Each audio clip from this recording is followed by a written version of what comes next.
দেশে একটি দল যারা ধর্মের নামে ব্যবসা করে, রাজনীতির ব্যবসা করে এবং বিভিন্ন রকমের জান্নাতের টিকিট বিক্রি করে রাজনীতি করতে চায়, ভোটের বৈতরণী পার হতে চায়, তাদের হাতে আজকে নারীরা নির্যাতিত হচ্ছে। সারা বাংলাদেশে যে নারী নির্যাতন বর্তমানে হচ্ছে, অতীতে হয়েছে, তার কোন কার্যকর প্রতিবাদ আমরা এখনো পর্যন্ত দেশে গড়ে তুলতে পারি নাই। কিছু কিছু আইন প্রণয়ন হয়, কোন কোন ঘটনার প্রেক্ষিতে আইন আরো কঠিন হয়, কিন্তু সেই আইনের বাস্তবায়ন সঠিকভাবে হয় না। আইনের ফাঁক ফোকর দিয়ে নারী নির্যাতনকারীরা দর্শকরা বেরিয়ে যেতে পারে। কোন কোন সময় শক্ত আইনের এই অপব্যবহার গুলো আমাদের আইন শৃঙ্খলা বাহিনী করে থাকেন, সেদিকেও আমরা অবশ্যই নজর দেব। আজকে আমি বিশেষ করে বলতে চাই, দেশে একটি দল যারা ধর্মের নামে ব্যবসা করে, রাজনীতির ব্যবসা করে এবং বিভিন্ন রকমের জান্নাতের টিকিট বিক্রি করে রাজনীতি করতে চায়, ভোটের বৈতরণী পার হতে চায়, তাদের হাতে আজকে নারীরা নির্যাতিত হচ্ছে। তারা চায় যেন এই দেশের নারীরা অন্দরমহলে বন্দী থাকে, যেন বাংলাদেশের অর্ধেক জনসমষ্টি অন্ধকারে থাকে এবং নারীর অগ্রগতি না হয়। সেই জন্য তারা বলছে কর্মঘণ্টা কমিয়ে দিতে হবে, কর্মসংস্থানের জন্য যাতে কোন রকমের অসুবিধা না হয়। অথচ দেখা যায় সেই কর্মঘণ্টা কমিয়ে দিলে নারীদের কর্মসংস্থান কমে যাবে। তারা তাদের কর্মস্থলে অবশ্যই সম্মানের সাথে চাকরি করবে এবং সঠিক কর্মসংস্থানের জন্য কর্মঘণ্টা অনুযায়ী তারা কাজ করবে, তাদের যোগ্যতা দক্ষতা প্রমাণ করবে। তাতে করে নারীদের কর্মঘণ্টা কমানোর সাথে এই কর্মসংস্থানের বিপরীত সম্পর্ক। আমরা চাই নারীদের কর্মসংস্থান বৃদ্ধি হোক। যদি কর্মঘণ্টা কমিয়ে দেওয়া হয়, তাহলে যারা কর্মসংস্থান, যারা অফিস আদালত কলকারখানা পরিচালনা করেন, তারা স্বাভাবিকভাবেই নারীদের চাকরি দিতে চাইবেন না, বরং উল্টা কর্মসংস্থান কমে যাবে।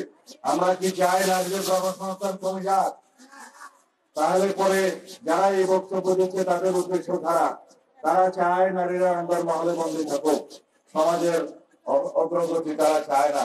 দেশের অগ্রগতি নিশ্চিত করতে গেলে বাংলাদেশের সমগ্র জনসমষ্টি, যারা অর্ধেক নারী অর্ধেক পুরুষ, তাদের অগ্রগতি নিশ্চিত করতে হবে, তাদের প্রগতি নিশ্চিত করতে হবে, তাদের সামাজিক নিরাপত্তা নিশ্চিত করতে হবে, তাদের রাষ্ট্রীয় নিরাপত্তা নিশ্চিত করতে হবে, তাদের পারিবারিক মর্যাদা এবং নিরাপত্তা নিশ্চিত করতে হবে। তাহলেই দেশ এগিয়ে যাবে। শিক্ষায়, ভিক্ষায়, কর্মসংস্থানের, নিরাপত্তায়, বাসস্থানে, সমাজে সর্বত্র নারীরা যাতে নিরাপদ থাকে, সেই জন্য আমরা আগামীতে 31 দফার ভিত্তিতে নারীদের ক্ষেত্রে সমস্ত কর্ম পরিকল্পনা আমরা প্রণয়ন করছি। সেই হিসাবে বাংলাদেশ হবে একটি অগ্রগতির চরম শিখরে ওঠা দেশ, যেখানে অংশগ্রহণ থাকবে নারী পুরুষের সমান। যাই হোক, আজকে আমরা প্রতিবাদ জানাচ্ছি। রাজশাহীতে আমাদের বোনদের উপরে অত্যাচার করেছে, তাদেরকে জোতা ফেটা করেছে, প্রহার করেছে একটি ধর্মীয় গোষ্ঠী, একটি ধর্মের নাম ব্যবহার করে যারা রাজনীতি করে তারা। আমি না নিলেও পত্রিকান্তরে আপনারা অবশ্যই জানেন। জাহাঙ্গীরনগর বিশ্ববিদ্যালয়ের একজন শিক্ষিকা, তিনি কথা বলার জন্য, টকশোতে কথা বলার জন্য তার বিরুদ্ধে মামলা দায়ের করা হয়েছে, যেহেতু তার কথা সেই ধর্মান্ধ গোষ্ঠীকে আহত করেছে। আমরা চাই বাংলাদেশে এমন একটি সমাজ বিরাজ করুক যেখানে আমরা সবাই সমান। এখানে ধর্মের ভিত্তিতে কোনো বিভাজন থাকবে না, এখানে জাতের ভিত্তিতে কোনো বিভাজন থাকবে না, এখানে ধর্ম, বর্ণ, গোষ্ঠী, সংস্কৃতি, ভাষাভাষী সকলেই মিলে আমরা বাংলাদেশী। সুতরাং আমরা সবাই বাংলাদেশের সংবিধান অনুসারে নাগরিক, সিটিজেন হিসেবে আমরা সকল ক্ষেত্রে সমান অধিকার ভোগ করবো। এই জন্য আমরা সংগ্রাম করেছি, এই জন্য রক্ত দিয়েছি, এই জন্য এদেশে মুক্তিযুদ্ধ হয়েছে, এই জন্য স্বাধীনতা হয়েছে। সেই জন্য গণতন্ত্র, স্বাধীনতা, সার্বভৌমত্ব মানে হচ্ছে সবার নাগরিক অধিকার নিশ্চিত করা। সিটিজেন হিসেবে যেন আমরা সকলেই সমান অধিকার ভোগ করতে পারি। এই ভূখণ্ডের মধ্যে আমরা যারাই বসবাস করি, আমাদের একটাই পরিচয় হবে, আমরা বাংলাদেশের নাগরিক।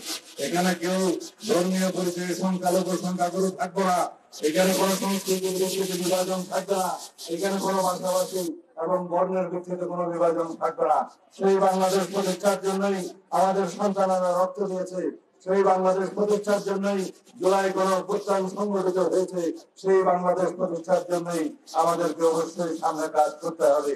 আমরা একটি শক্তিশালী গণতান্ত্রিক রাষ্ট্র নির্মাণ করতে চাই, যে রাষ্ট্রে কোনো বৈষম্য থাকবে না, সাম্যের ভিত্তিতে, ন্যায় বিচারের ভিত্তিতে, সামাজিক ন্যায় বিচারের ভিত্তিতে এবং একটি শক্তিশালী গণতান্ত্রিক অধিকার নিশ্চিত করার জন্য আমরা সেই বাংলাদেশ নির্মাণ করবো ইনশাআল্লাহ। আমি আজকে এখানে এই সমাবেশের এই উসিলায় যদি কথা বলতে চাই, গতকালকে বাংলাদেশে একটি আদেশ জারি করা হয়েছে, রাষ্ট্রপতির আদেশ, এবং একই সাথে জুলাই জাতীয় সনদ সহ সেই আদেশের উপরে গণভোট অনুষ্ঠানের জন্য আহ্বান করা হয়েছে।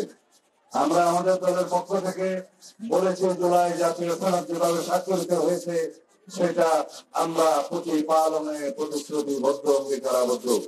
জুলাই জাতীয় সনদ যেভাবে রচিত হয়েছে, প্রণীত হয়েছে, স্বাক্ষরিত হয়েছে, সেই জাতীয় সনদ আমরা অক্ষরে অক্ষরে প্রতিপালন করার জন্য অঙ্গীকারাবদ্ধ।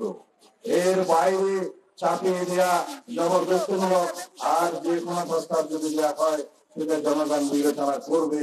গণভোটের মাধ্যমে একই দিনে জাতীয় সংসদ নির্বাচনের দিনে জনগণের সম্মতি গ্রহণের জন্য যে প্রস্তাব করা হয়েছে সেটাকে আমরা স্বাগত জানিয়েছি। কারণ এটা ব্যয় সাশ্রয়ী, এটা সময় সাশ্রয়ী, এটা বিভিন্ন রকমের আয়োজনের সাশ্রয়ী এবং এটা সুবিধাজনক। বেশি ভোটারদের অংশগ্রহণের মধ্য দিয়ে তারা মতামত দিতে পারবে। তবে এটা আমাদের মনে রাখতে হবে, গণভোটের মধ্য দিয়ে আইন প্রণয়ন করা হয়ে যাবে না, গণভোটের মধ্য দিয়ে সংবিধান সংশোধন হয়ে যাবে না। তার জন্য অবশ্যই জাতীয় সংসদ গঠিত হতে হবে। সেই জন্য জাতীয় সংসদ নির্বাচনের পুনরাবৃত্তি করেছেন তিনি 15 ফেব্রুয়ারির প্রথমার্ধে। সেজন্য তাকে আমরা সাধুবাদ জানিয়েছি। কারণ আমরা অবশ্যই আগামী ফেব্রুয়ারির প্রথমার্ধে জাতীয় সংসদ নির্বাচন অনুষ্ঠান হোক, সেটা চাই। এই জাতি চায়, আমরা ভোটাধিকার প্রয়োগ করতে চাই। এই জাতির সমস্ত জনগণ সেই ভোটাধিকার স্বাধীনভাবে উৎসর্গভাবে প্রয়োগ করার জন্য মুখ হয়ে আছে। আমরা মনে করি বাংলাদেশের সেই জাতীয় সংসদের সার্বভৌমত্ব যাতে খোঁজা না হয়, সেই জন্য আমরা কোন আরোপিত আইন দিয়ে, আদেশ দিয়ে, যে কোন রকমের জবরদস্তিমূলক প্রস্তাব দিয়ে জাতীয় সংসদের সার্বভৌমত্বকে আমরা হস্তক্ষেপ করাতে দিতে চাই না। কারণ এটাই বাংলাদেশের একমাত্র সার্বভৌম হাউস, যে সার্বভৌম হাউসে জনগণের প্রতিনিধিত্ব করে, তাদের সার্বভৌম প্রতিনিধিত্ব করে তাদের জাতীয় সংসদ যারা নির্বাচিত হবে তাদের মধ্য দিয়ে। বাংলাদেশে একমাত্র হাউস, বাংলাদেশের জাতীয় সংসদের সার্বভৌম হাউস, যে হাউসের যে কোনো আলাপ আলোচনা কার্যক্রম আদালতে চ্যালেঞ্জ করা যায় না। সেই জাতীয় সংসদের সার্বভৌমত্বকে ডিকটেট করানোর মতো কোন প্রস্তাব, কোন আরোপিত বিষয় থাকতে পারে না, সেটা আমরা পুনরুচ্চারণ করছি।